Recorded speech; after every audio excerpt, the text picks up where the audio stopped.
Oh, we started.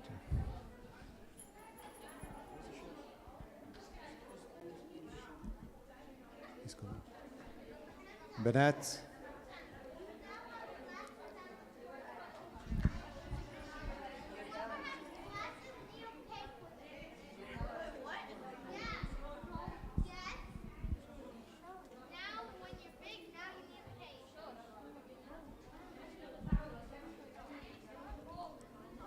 Come on, Mariam. Give the first. Mariam, hey, come. Here. Here.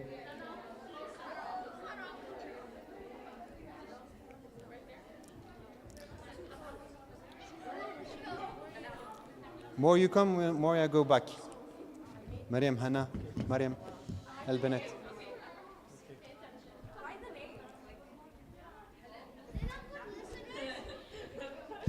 So today we're going to start with talking about the back to school because it's a topic this month, inshallah. Hekma, Zaid, you are the two that making comments, so can we stop?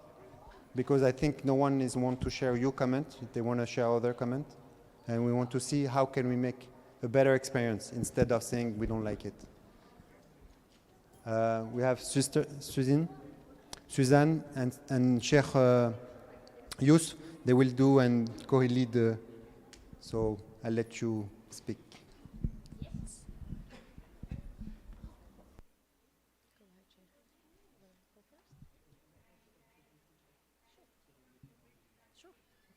Assalamu alaikum. Can you guys hear me okay? Okay.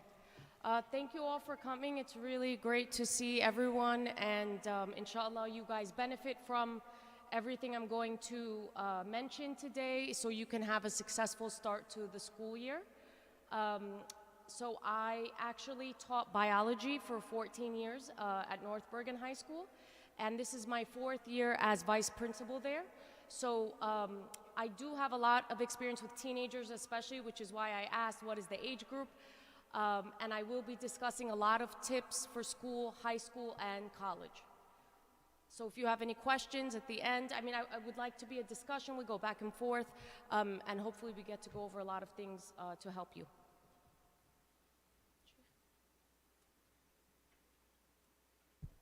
So inshallah, we're going to start, and those people who have questions, whenever you want to ask a question, just raise your hand so it could be a little organized, okay? Okay, so the first thing I want to ask you guys is, do you like school? Do you enjoy going to school? Okay, ladies? Okay, so if you're saying no, what do you think has gotten in the way of you liking school or maybe succeeding?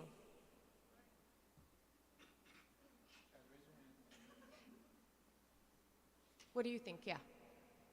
I think because there sometimes could be like bad people that make sometimes like let's just say like there's 200 people, right? That like could be lost on time, like other schools that it's a new school year, and second because sometimes you can meet bad people that can affect you like your grades. Yes. So he's saying the people around him have an effect on how he does in school. Okay, anything else over here? Ladies? So the most important thing we can think about in these next few days before school starts is what are our goals for the school year, right? You know, you all want to do well. I know you want to get good grades, but what are your bigger goals? And especially for the older students. So for me, when I had trouble in college or in high school, the first thing I would think about is I want to do well in this country because my parents came from another country to give me a better life, so I don't want to disappoint them. For example, that's one thing that would come through my head. So what are, you know, think about your goals. Why do you want to be successful? What do you want to be when you grow up? What do you see yourself doing every single day? So keep in mind these goals so that you can see the bigger picture. So The most important, by the way, the information I'm going to provide for you, I don't know if you've ever heard of the book 7 Habits of Successful People, or, there's a book about, yes. So this comes from 8 Habits of Successful Students, okay? So the most important thing you guys are going to do is to be organized and plan ahead. What do you think is better, studying for an hour every day or spending an entire night of no sleep trying to cram in as much information as you can and then not feeling good the next day and not being focused and not doing well? What do you think is better, studying a little bit at a time or trying to cram everything in and out once? Yeah. Will you be as nervous if you're studying a little bit at a time? Your test is weeks away. If you study a little bit at the time, would it make you nervous? No. But if you have a test tomorrow and you haven't touched the book all marking period and you're cramming everything into one night, that will cause panic. That will actually make you sick because you're not sleeping. You haven't eaten, stress, anxiety. So the key to being successful at any age is you're going to plan ahead. Create a schedule for yourself, right? Teachers give you a list of chapters that you're going to do. In college will give you a syllabus with dates. You know ahead of time what you have to get done. So you guys are going to plan everything, create a schedule where you're doing a little bit at a time and it's not too much at once. Doing anything at the last minute, like I said, is not healthy. And it doesn't matter how smart you are or how good you are at things. If you're waiting to the last minute, that's a recipe for disaster. Okay, has anyone ever done anything at the last minute like that? Right? It's very stressful. I'm telling you this from experience and mistakes that I've made myself. I spent all night studying, and I've had coffee all night and gone to a test without sleep, and it's not good. It's actually unhealthy, right? So the first thing, let's start with number 1. Find a quiet and clean place to do your work at home. Who has a quiet area that they can study and do work at home?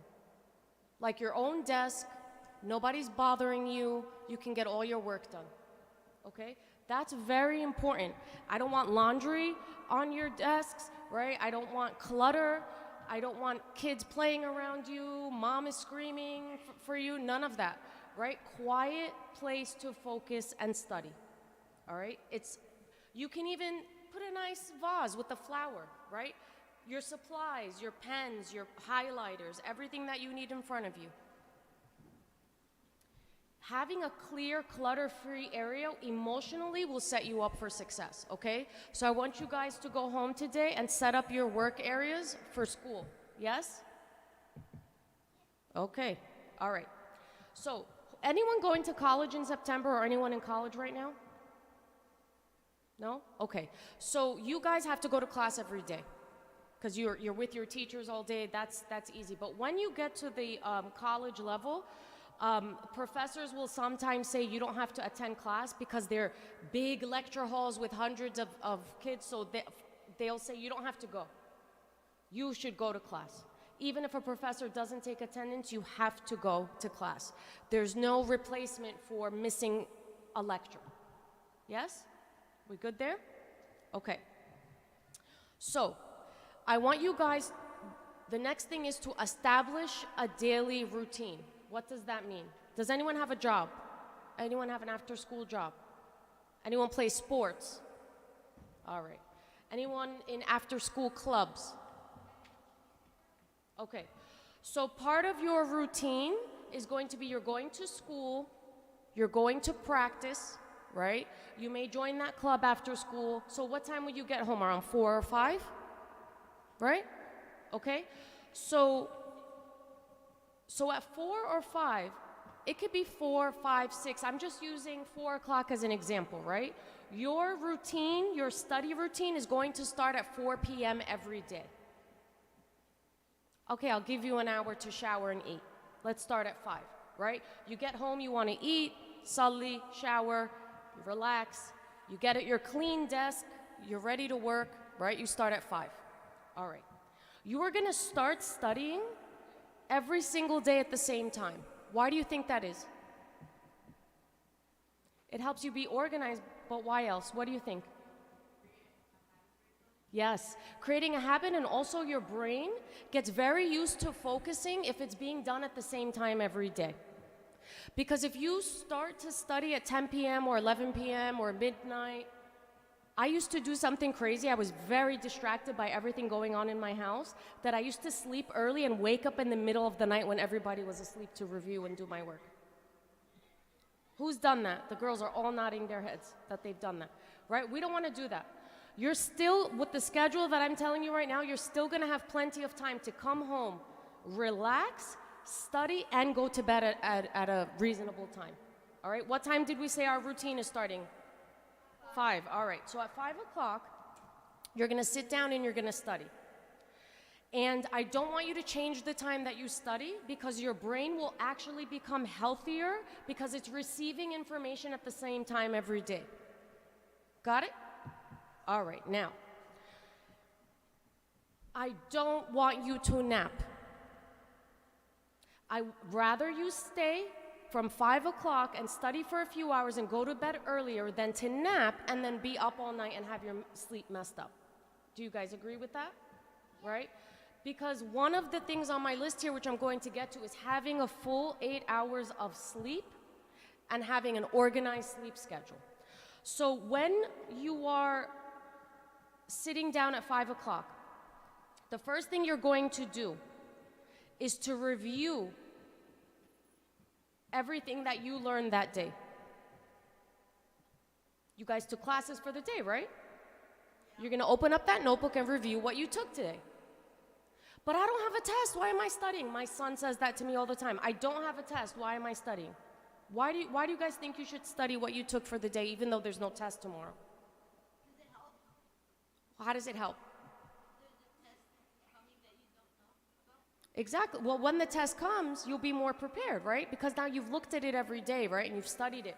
And you just heard it from your teacher, so now it's fresh in your mind. Well, I'm going to talk about that, actually. I'm going to talk about photographic memory, because some people learn by looking at pictures and things, okay?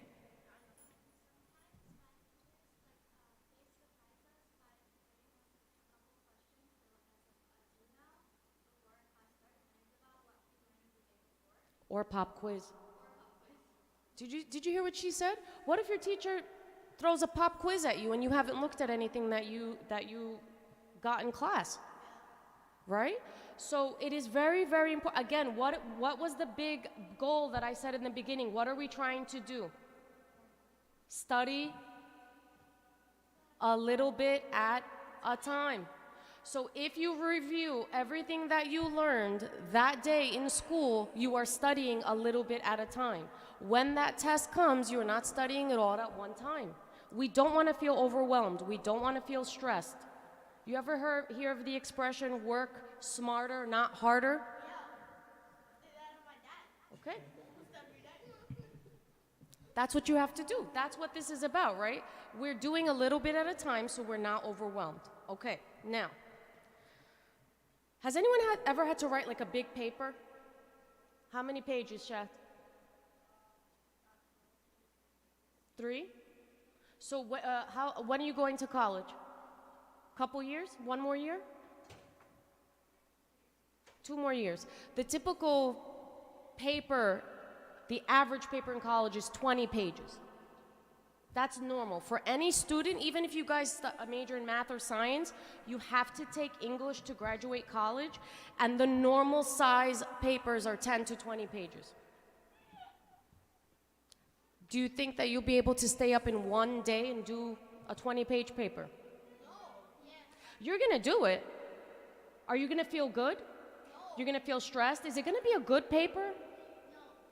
What about if you do, so you know that the paper that a professor gives you with all the dates, do you guys know that that's a contract? That if the professor says these things are due on this day, you have to follow those dates. But you know about them 3 months before. So in that 20-page paper, why don't you do 1 page a day? It'll be so easy, right, if you do it that way. You have a final with 10 chapters in it. You create a schedule. Who has a planner? You guys have to get planners. So a planner has got the days of the week in it. They have weekly planners. The weekly planner is the best.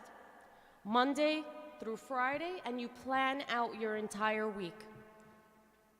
Okay? And that way you can plan what things you're gonna study, what papers you're gonna write, what projects. You know, my son told me at 10 p.m. one night that he had a science project due the next day. And I was running to Walmart to buy supplies. Do you think I was happy with doing that? No. Okay? So do you guys know about your projects ahead of time? Okay, yeah. So why aren't you telling your parents about it ahead of time? Right? Okay. What's that?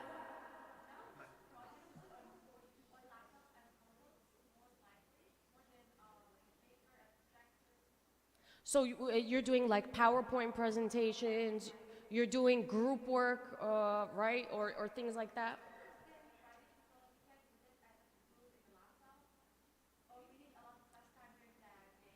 Mm-hmm.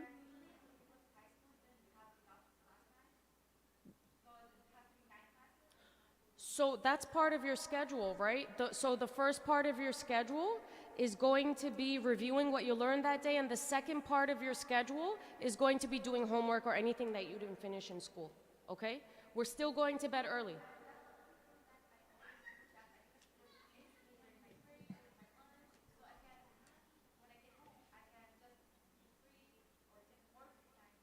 Yeah, I mean, it's not always possible to finish everything in school. In case you need that time, you're not gonna be stressed because you have a schedule, right? You're organized. You have the time. So, again, right, I don't want anyone to be, if you don't have enough sleep or if you're stressed about school, you're gonna be moody, you're gonna be anxious, you're not gonna have energy, right? So, next thing is your sleep. I need you guys to sleep between you guys actually need more than 8 hours of sleep. Yeah. Probably about 9 hours of sleep. But the older ladies here, 7 to 8 hours of sleep, okay? And when it is time to sleep, that means sleep.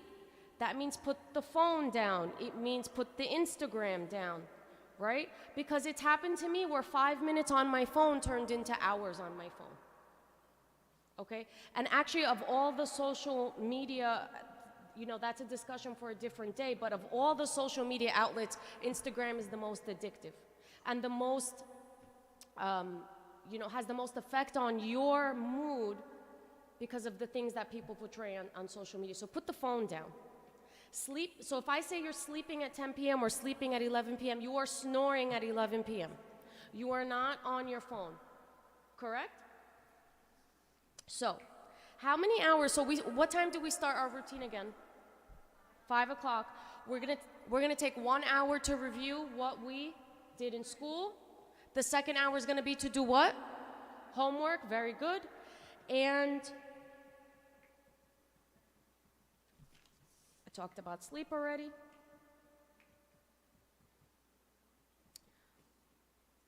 Now, back to the planner for a second, right? You are gonna set your weekly planner, Monday, Tuesday, Wednesday, Thursday, Friday, all the assignments that are due, all the things that are due, all the projects that are due, anything that's due, right? Even your games, if you guys have games, whatever clubs are meeting on what days, you set up your weekly planner so you see everything ahead of time.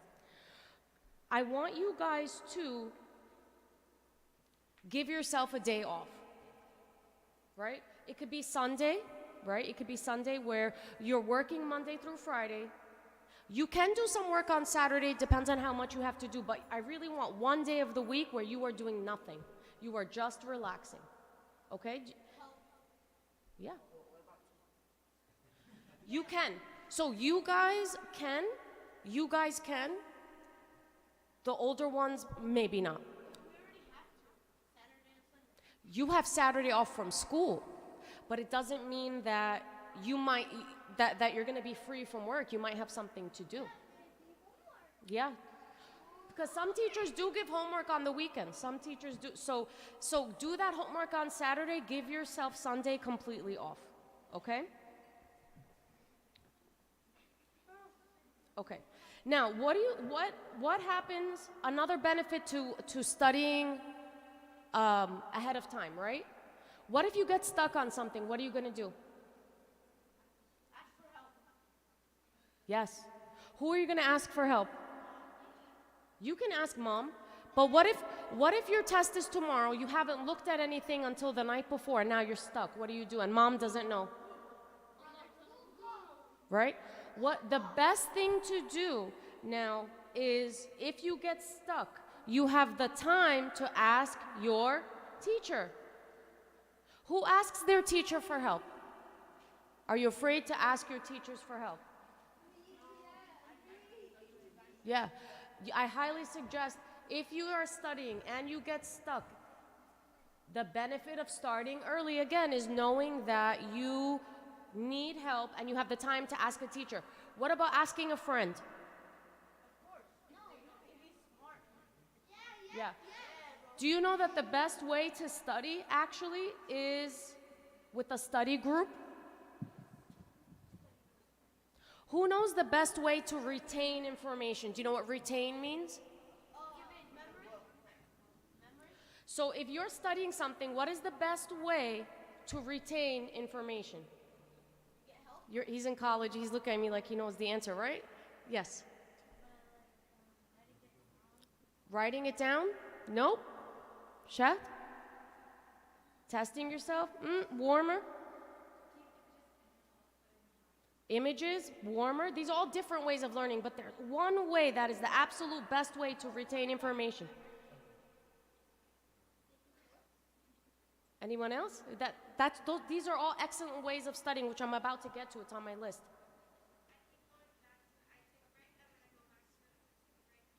Okay. There's one way. Yes. Everything you're saying is great, but there really is the best way to retain information. Proven. It's not like my opinion. Proven. What do you think? Okay. Okay, let these ladies try one more time, and then I'm going to give you the right answer. You're all so good, but it's not there yet. Good, but you're not. Okay, Sister Karima. Sister Karima, louder, please. That's it. If you've studied, that's why study groups are excellent, because if you know something, you teach it to someone else, it will stick in your brain. You know, I studied biology, right? When do you think I memorized the biology? When I taught it to other people, right? You study and study and study, but you don't really memorize it. But once I became a teacher and had to speak the information to someone else, it sticks. So if you guys are in study groups and you teach each other, that is the best way to retain information. So you're starting early. If you get stuck, you're asking friends, you're creating study groups. Yes? Go ahead. In the green? Yeah, yeah.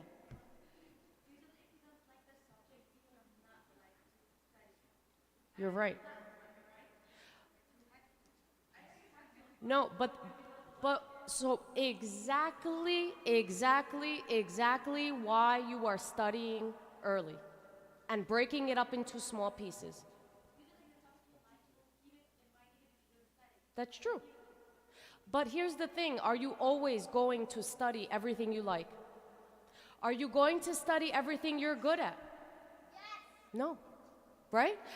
So no matter what you major in, there are subjects you have to take that you don't like. And by so the thing is, when I don't like something, what do you want to do when you don't like something? Not do it. Put it off. That's the most dangerous thing you could do, because now you don't like it and now you have too much to study at one time. So I'm sorry, tell me your name, because you've been speaking a lot and I don't know your name. Habibti, you in the green, yes. Omam? Omama. MashaAllah. Listen, because you don't like something, right? That is why you're breaking it up into smaller pieces. Do you guys get that point? Because when it's too much in front of you, it's overwhelming. And now she's saying she already doesn't like it. That's even worse. You really gotta do a little bit of it at a time. And stop to ask your friends, and stop and make those study groups, and take the time to ask your teacher. The day before the test, there'll be nothing. Yep.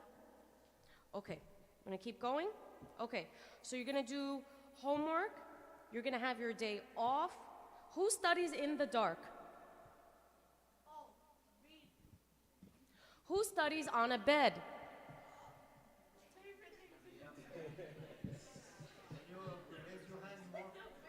Yeah.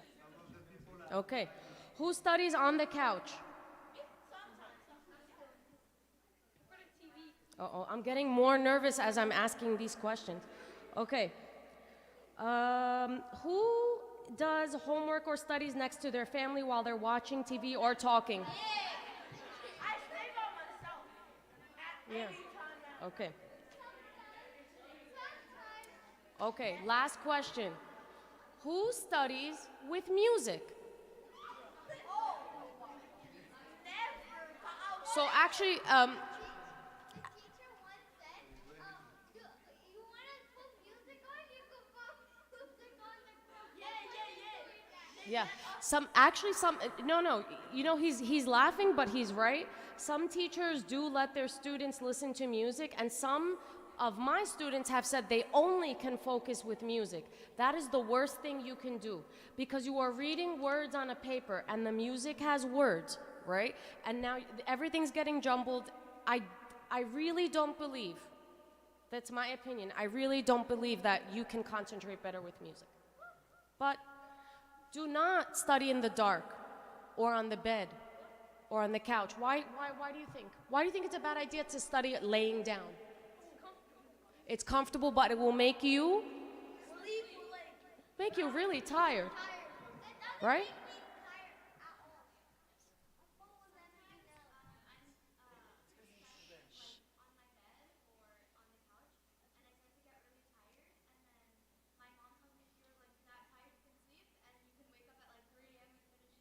Yeah.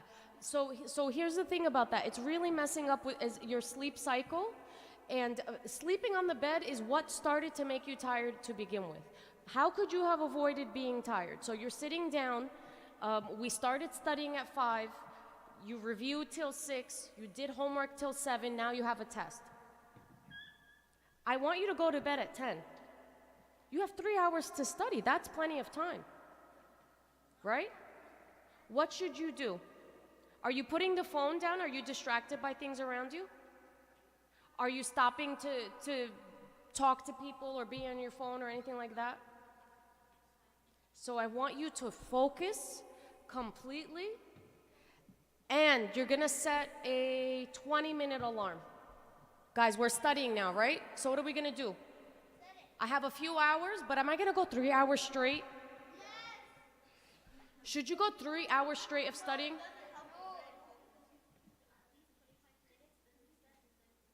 How did you know that the alarm was going to be set at 25 minutes? Can you say that again?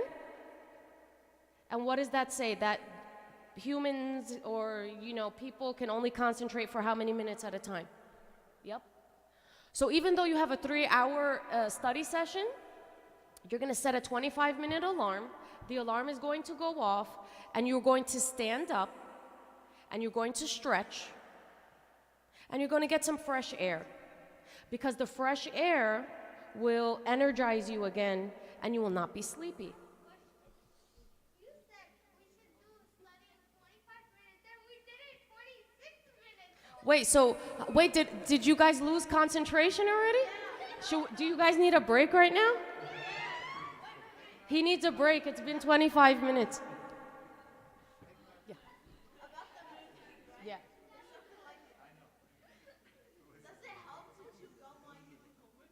That hasn't been proven. Some people say chewing gum helps you concentrate, but that hasn't been proven. Yeah. Yeah. But even though, so you guys, you are still having a full day. You're still going to sports and clubs and activities. You're coming home and having dinner, and you still have plenty of time to study, and you've reviewed everything you've learned that day, and you're going to bed at a normal time to get you 8 hours of sleep. And during your session, you're sitting quietly, no, Tali, come eat, blah, blah, blah, help your brother, do this. No. It's focus.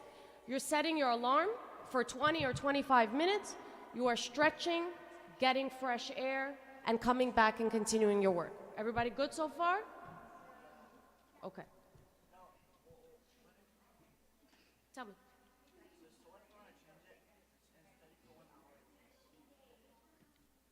So he wants to study for 1 hour a day. What grade are you in?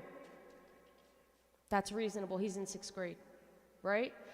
So my son is in 7th and my daughter's in 2nd. 1 to 2 hours is enough for them. But I geared this to older kids. So why do you think I'm focused more on the older ladies that are in high school? Why do you think I keep talking about the older students, especially college age? Sister Mona has daughters going to college. Where is she? She's here. Oh, yeah. So, or in college, Sister Manel, college age students. So why do you think I keep talking about college? Yeah. Because college can be like really difficult if you study for like 1 hour. Because you might not get like a lot of like stuff thrown down in your mind. Yeah, college is the hardest. In the United States, the transition from high school to college is extremely difficult. We have students, I see it every day, and I see it every year when I talk to my students who graduated, that they say they weren't ready for college. Junior high school, they're all kind of, you know, you kind of go through it and it's not too difficult. And then it feels like a smack in the face when you get to college. The transition is very difficult. So the ladies in the back, actually, who studied in Egypt are very familiar with something called Sanawiyya al-Amma, if you know about that. That is like an intense year of studying where the grade that you get in that year determines your major and what you will do for the rest of your life. Here, you can choose whatever major you want. In Egypt or in the Middle East and other countries, that score is what says you will be what. Can you imagine that pressure? So the way that our parents learn to study is very different from the way that we grew up studying. Everything's a good time, and then you get to college and you're like, oh my God, this is hard. Which is why I want you guys to follow these tips. That's what I'm saying. High school here is very easy. I know everybody has their challenges here and there. I'm saying generally, easy. College, yeah. Just, you know, I can do a more specific, you know, thing at a later time about college, but, you know, it's difficult. So that's why if you have this plan that we're talking about, it will not be difficult.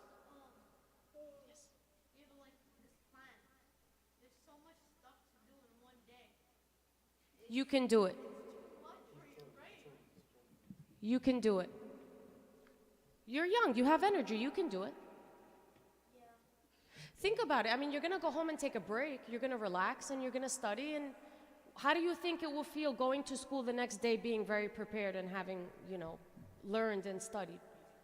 The feeling will be nice, it will be worth it.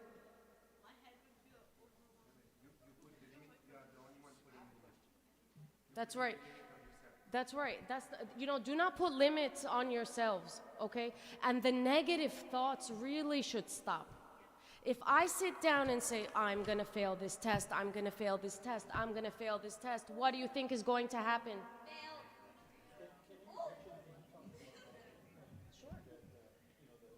Sure. So your mindset is very, very important. So yes, part of it is being organized so that you're not overwhelmed and anxious, but you also have to have positive thoughts, okay? Because when you have positive thoughts, positive things will occur. Now, not everything is easy, right? And you have to put in the work, but you have to believe that you can do it, okay? There's nothing stopping any of you from doing anything that you want to do and being successful. We get in our own heads, right? We are the ones that tell ourselves that we're gonna fail that test or not do well or not get that job or whatever it is. We do it to ourselves, right? What's that? People around us? Yeah. You have to, you know, I don't want to talk about myself because I'm not here for that. But being a Muslim in this country, and then for me being a Muslim woman who wears a headscarf, right? Every challenge was in my way. Every challenge was in my way. But you have to believe that nothing will stop you, right, from doing what you want to do. I wanted to be an educator. I became a teacher. And then I said, I want to help more students because a teacher only helps their classes. I want to help an entire school. So I went back to school. So you have to think about your goals. I want to be a doctor. By the way, most of these tips came from a dentist, a working dentist right now who gave me tips on how to help you guys do well in school. A Muslim woman, right? So anything that you put your mind to, but it's all about your mindset. If you think positive things will happen. Yes. So let's say that owns a business and then he decides to work in that business and not go to college. So his question is, if, you know, my family has a business, I don't want to go to college, I want to work in dad's business. What's plan B?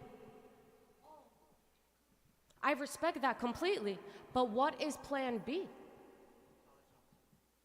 You can do college anywhere, online or in person, but are you going to do college? So that's your plan B, because we're not going into anything with one plan, my friend. Yes? Okay. So, for example, if you want to be like a basketball player, and if it didn't work out, you could just go back to college and be like a doctor. Yes, you can play basketball in college. Or you can play basketball and go back to college. I went to college with people in their 60s. In their 60s? Yeah. I'm scared. You can do anything you want anytime. What's stopping you?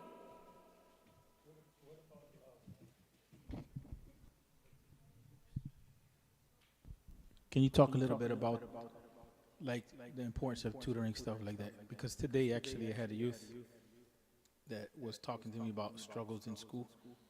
So when I encourage tutoring, he said, like, I don't even know anything about tutoring or how to access that and so on and so on. Never done it. So if you guys need tutoring, right?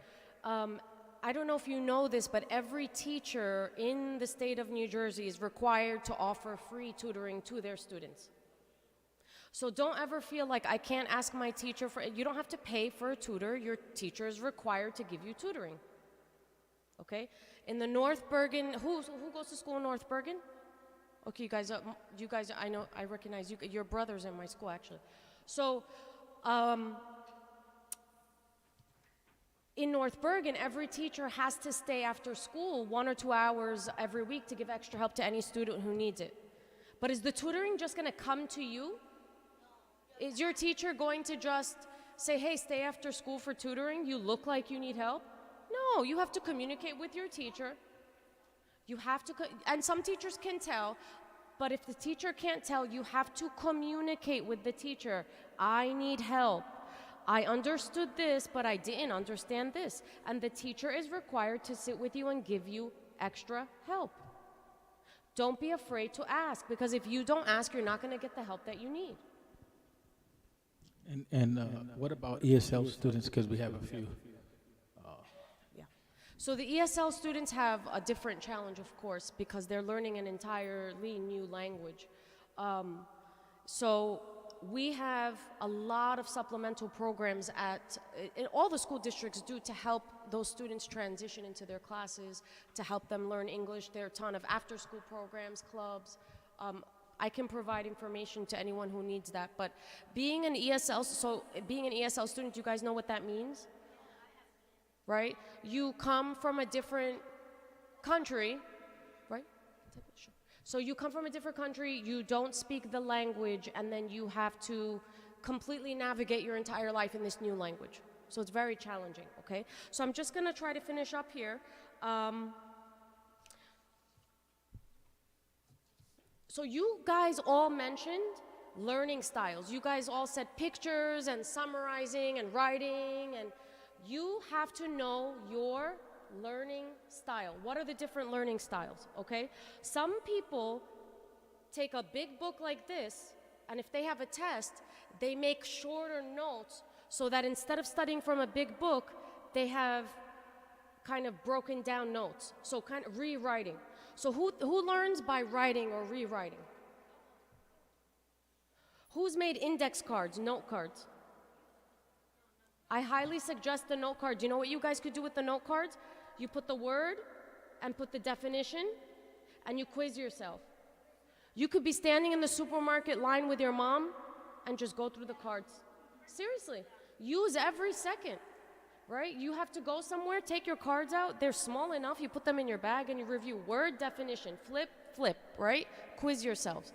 So writing, who learns best by seeing pictures, visuals, right? You guys would benefit from like colored highlighters, right? Different colored highlighters, grouping things, pictures, labeling of pictures, okay?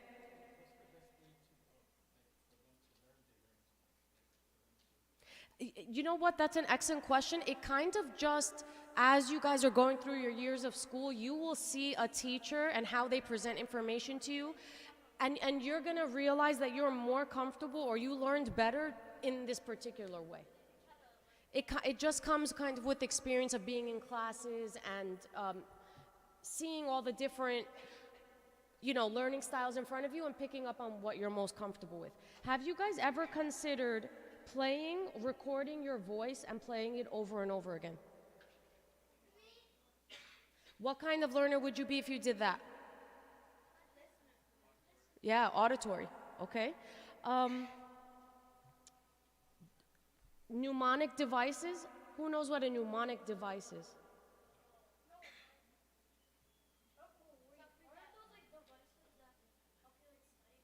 Yeah, so it's not really a device, right, like a tool, but it's called a mnemonic device because you come up with the sentence or you come up with a funny way of remembering something. So I was a science teacher. I used to teach my students King Henry, did you hear that one? King Henry came over from Germany suddenly. That's a very funny sentence. King Henry came over from Germany suddenly. What does it stand for? Kingdom, phylum, class, order, genus, species, the classification of living things. You can come up with a funny sentence for anything that you're studying. Take the first letter of whatever you're studying, take those first letters, create a funny sentence, and you've now memorized 15 different words or 12 different words. Do you guys get what I mean by that?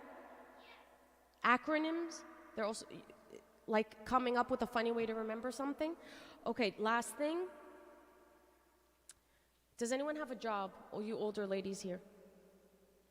Anyone want a job when you become a teenager, get older? Okay? When you can't work more than 10 to 15 hours a week if you're full-time students. Do not work more than 10 to 15 hours a week if you're a full-time student, because either your school is gonna suffer, actually school is going to suffer, and you're making money, but then what? School has suffered, do you understand? If you wanna work more, you have to do school less. If you're a full-time student, you have to work less. One of them is going to give. Yes? So moms, if your kids want to work, right, you don't want to do more than 10 to 15 hours a week. I think I got everything here, but if you have any more questions, I can... Can you, especially for our boys, some of our girls as well, you talked a little bit about social media. What about the whole issue of video games and how that impacts also study? So I know, I see the video games with my own son, the Fortnite and all that, but it really does impact the quality of your life, right? Because you're spending hours on these games, or you're spending hours on your phone, and you're spending hours on social media when you could be doing so much, right? It's harmful to your brain. It's harmful to your thinking. It's harmful to your relationships with your families. Instead of spending time with your families, you guys are sitting in front of a screen, right? And you're communicating with people. You guys talk to strangers on those games, don't you? Right? It's kind of dangerous too, I think. And it's a waste of time. I think you should play. No. I think you should play, and I think you should enjoy yourself, but there has to be a limit. I think that the amount of technology shouldn't be over an hour. It shouldn't be over an hour.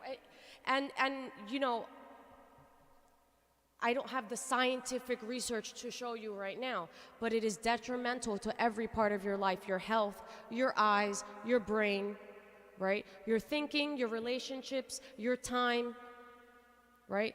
No more than an hour a day for any electronic device, an iPad.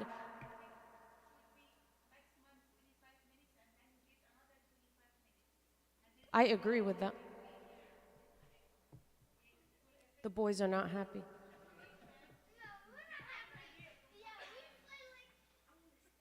Yeah. You have a question? You were raising your hand? Go ahead. Arts and crafts, that's amazing. I love that. That's so important. It's actually, it's great to do things that are hands-on and to explore that artistic side of you. And if you want to, when you get older, take more art classes and maybe even major in art or interior design, architect. There's a million things you could do with art. I love that. Keep that up, okay? Oh, no, go ahead. Go ahead, brother. Let's finish with the last question. Sure.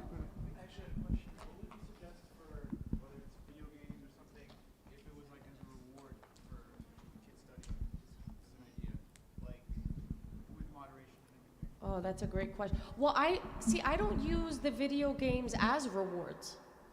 So I wouldn't use, so meaning if my child did something well and I give them the video game as a reward, or just use something else besides. I don't like I let them go on the video game, but I also don't like use it as, so now you did so well, you can go on the games for, anyone have any suggestions? What could you use for rewards for your? Actually, I want to, let me chime in on that. Yeah. That's not necessarily a good concept. Why? Because the stimulation that comes from the video game, right, and they use that in education. They were using that with a lot of students that were not doing well in school to kind of motivate them, but that really, is a distraction. That's what we really need to push our children away from that. You know what I'm saying? No successful child in education is going to be spending an hour a day in video games or even on social media and so on and so forth. I mean, we should be very clear with that. You know what I'm saying? Child's limit is like an hour video games per day, and if he studies above what he usually does, he gets another 30 minutes, something like that. Better than that is exercise, physical exercise, to be honest with you. You know, it's the same chemicals that are released, but it's released in a more healthy way. Well, we need to close because in 2 minutes we need to do that then. Jazakallahu khairkum. And I hope you learned something. But one of the biggest part, what is the biggest part? I think it was the first sentence that she started. Girls, what is the biggest part that you need to come up? Planning, exactly. At least you learned something, planning. You need to organize yourself, no matter what you do. Even we are talking about playing, you need to organize yourself. Okay? Jazakallahu khairkum. Ma'asalam. Thank you very much.